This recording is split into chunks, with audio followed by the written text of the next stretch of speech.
let's talk about evidence-based tools. Obviously, insurance and documentation wants to show that we have evidence-based tools. So how does that relate to Recovo?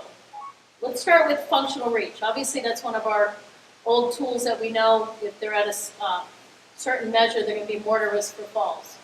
Well, with Recovo, and in all these tests, what you want to do is actually measure them before, perform the Recovo, and then measure them afterwards.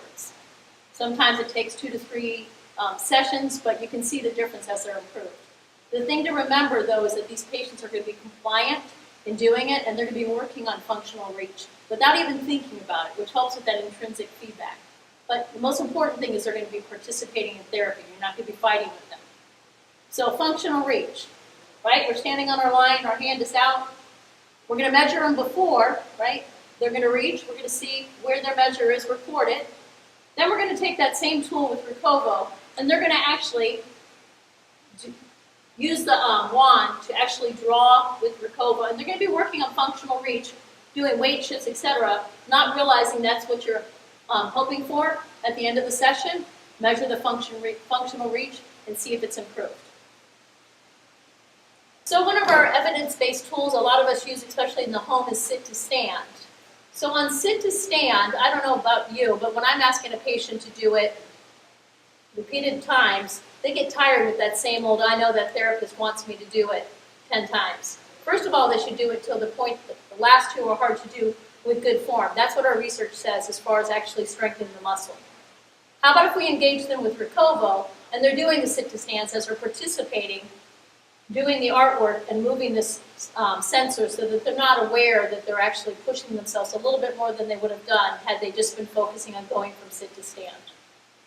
So we're going to just have them stand, sit to stand, and as they stand, they're going to write. Now the brain is doing a dual task, so not only are they working on sit to stand, but they're actually working on designing something. That tells us that they're going to be less at a risk for falls, because when we have dual tasks, they're more at risk for falls.